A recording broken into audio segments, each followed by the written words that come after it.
What's going on, guys, and welcome to today's video. And today we're going to be installing some cool parts on a TRX, but unfortunately it is not my TRX. Now, if you guys saw from the title or the thumbnail, we are going to be installing the Alcon 6-piston front brake kit on a good buddy's TRX here. So I'm super excited because this was a kit that I was very interested in putting on my own vehicle or own TRX, and haven't quite bit the bullet on the kind of high price to pay for the very cool brake kit. So I'm excited I get to play with a friend's money and put the kit on his truck. First, check fitment, check functionality. So what we're going to be doing today is bolting on the Alcon front brake kit. I'm not gonna do just a step-by-step install. This is pretty straightforward. We're gonna be removing the factory calipers, removing the rotors, installing the Alcon rotors, calipers, hooking the lines up, bleeding the system. So I will probably just time lapse the install so you guys can at least see what I'm doing,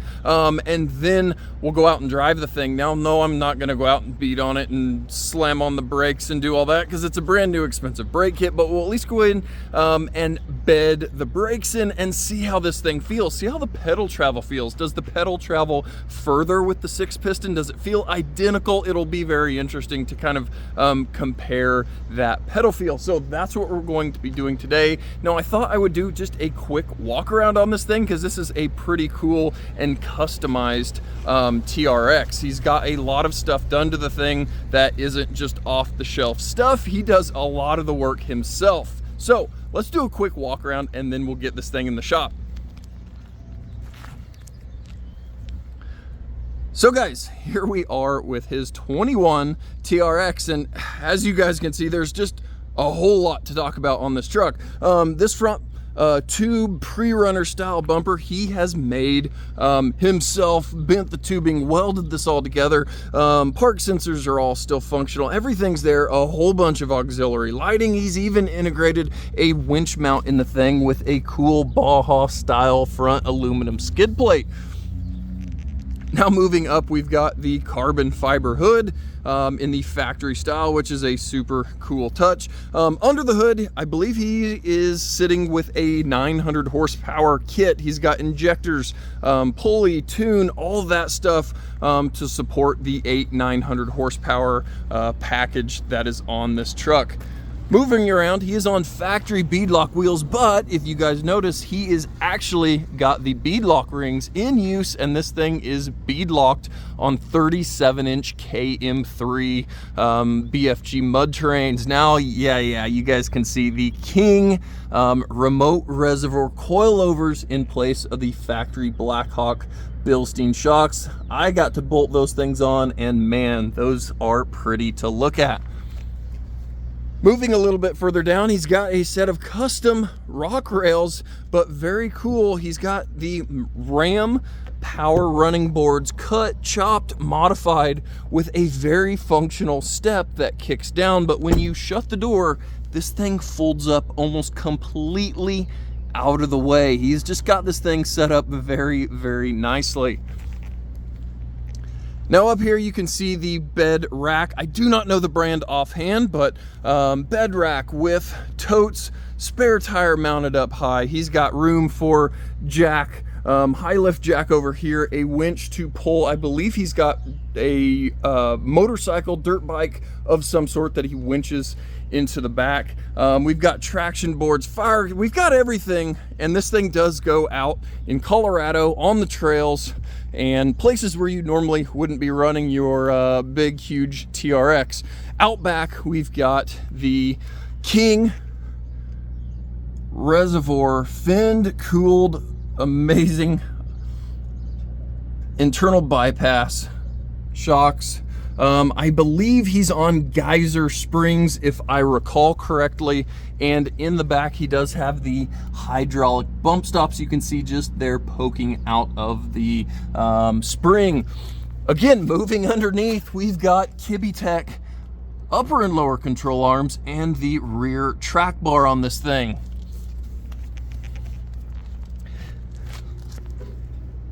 Now, one of the coolest, most custom commitment mods here is he's got Baja pre-runner style exhaust cut out of the side of the bedside. This thing is very, very cool. He's recently added some mufflers, so it used to just basically be straight pipe. He's toned that thing down a little bit with a set of Borla mufflers, which again are just such a cool touch, twisting and turning underneath that bed.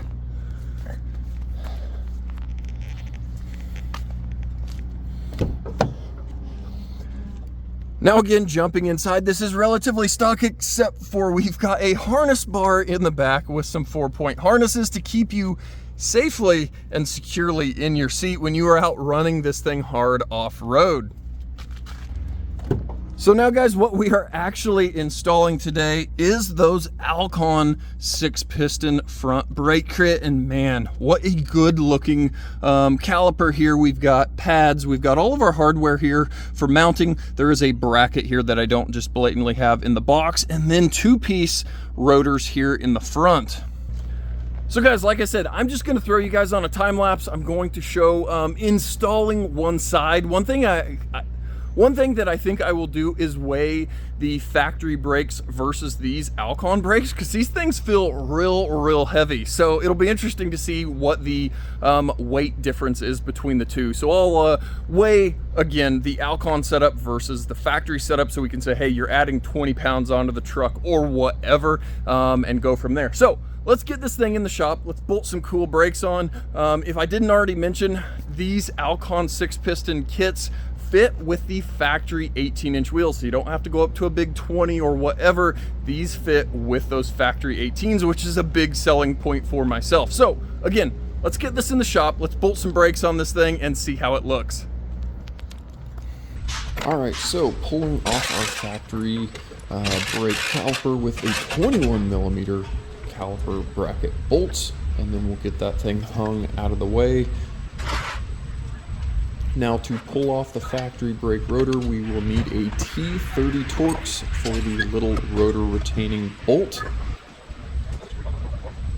Now the Alcon kit comes with a really nice bracket, and it is marked for basically the side that faces the brake disc, so make sure you pay attention to that, and then you'll use those factory bracket bolts to bolt the Alcon bracket on. Now make sure you check and clean your brake hub or surface where that new rotor is going to go, to make sure you don't have any dirt, rust, corrosion on there, so you have a nice flat mating surface. And then we'll throw the rotor on with that T30 retaining bolt. Now the cool part, where we get to put our Alcon calipers in place with their provided bolt and washer. Now these bolts are a 10mm Allen headed bolt that gets torqued to 150 Newton meters per their instructions. So once those are on, we are able to get our brake hose swapped over. Now the brake hose is going to be reused, but the banjo bolt and the copper crush washers are going to be provided with the Alcon kit. And again, on Alcon's website, they have really nice detailed instruction pictures showing you the orientation of the brake hose, because if you are doing this yourself, you're going to notice the brake hose mounts at a different angle, basically, than how it did with the factory kit. All right, guys, so I've got numbers on the weights of the brake parts. And I'll throw the pictures up on the screen as I had them on the shipping scale. So the stock brake rotors are 32.4 pounds.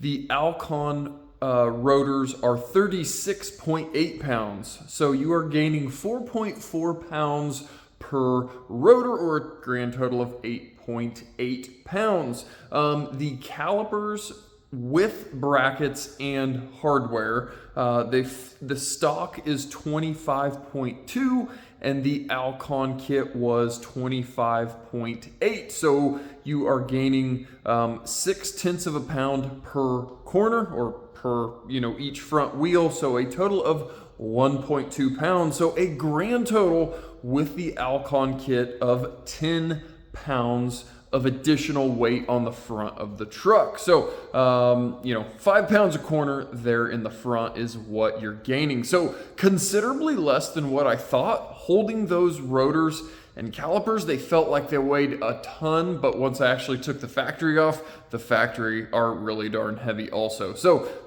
total 10 pounds of weight gained on the front of the truck. So that is all that there was there. Now, installation issues. Like I said, very straightforward install, no issues, except for the very important part, which is in the instructions. After everything is bolted on, bolt your wheel on and turn the wheel so you can check for clearance issues.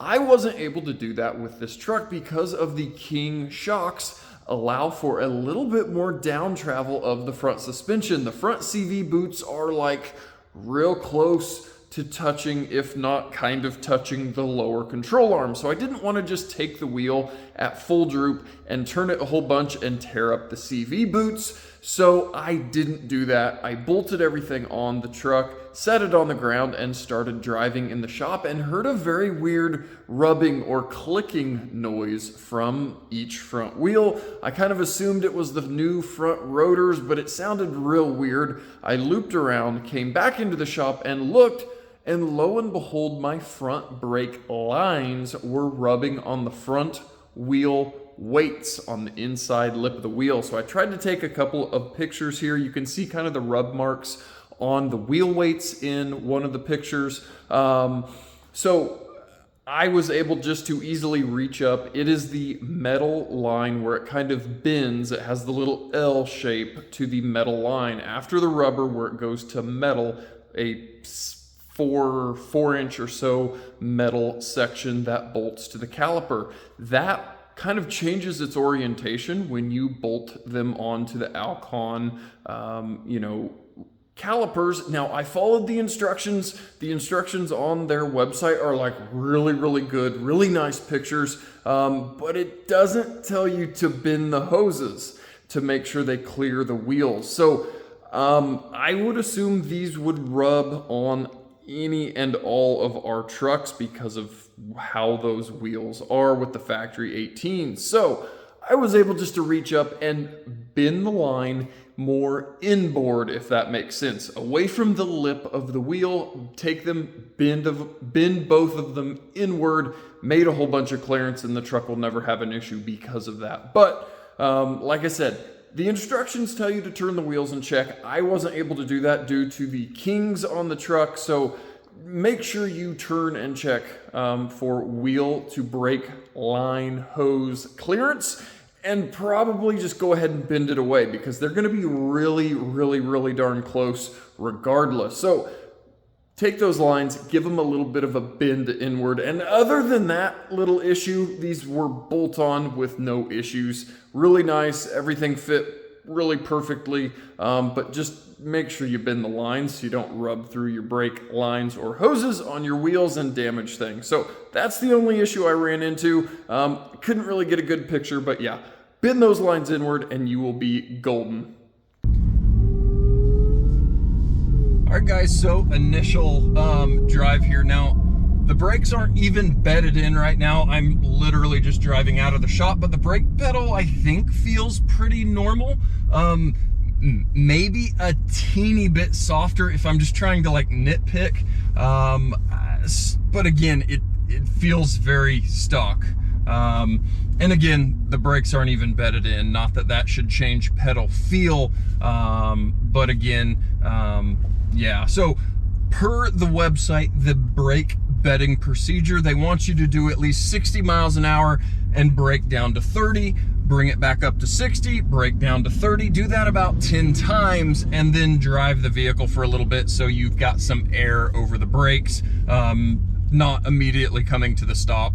coming to a stop and having the pad sitting on a hot rotor. So that is the bedding procedure. Now it does say you'll need to drive for, you know, X amount of 100 miles to fully seat or bed in the brakes, but the initial bedding procedure are those roughly 10 stops from 60 to 30 or so. So I'm gonna see how well I can do that with our traffic going on, but if nothing else, the darn brakes look really, really cool through the wheels. Now, as I am bedding these things in, gosh, I'm reminded how well this darn thing drives down the road. Even with 37-inch mud terrains and kings on this thing, it drives very stock. You would have no clue, other than the loud mud terrains, that this thing is modified. It drives very, very nicely down the road.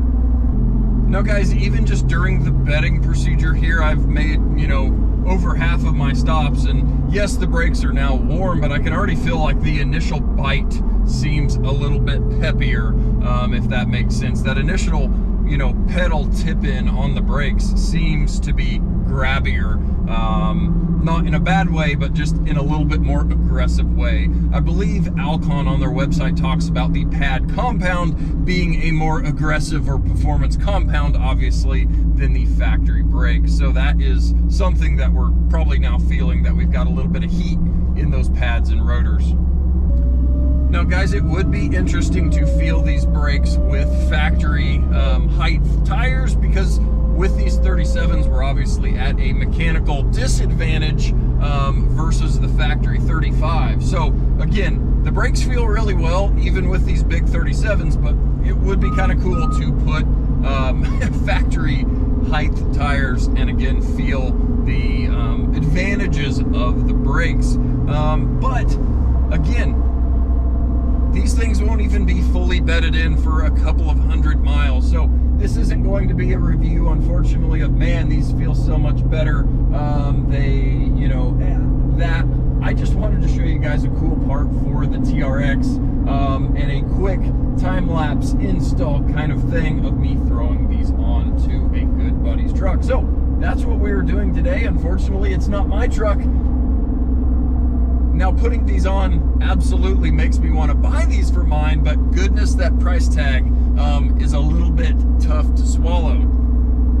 But if you are installing these or looking to install these, hopefully some of my tips, the brake line tip, etc., were helpful in your process or your future process of installing these. But again, pedal travel feels very similar. The even just amount of effort required feels very normal or stock. So this isn't drastically changing the way the vehicle stops or how the pedal feels under your foot, but you've got to have a little bit more clamping force with 6 pistons on there versus your 2 pistons that we have factory, and just the darn fact that every other SRT Hellcat vehicle in the lineup since forever had gotten Brembo red 4-piston, 6-piston brakes, and our poor TRXs got neutered with stock normal Ram 1500 brakes. So Alcon and a few other companies now have got you covered, and the fact that these fit with the factory 18-inch wheels is a very cool benefit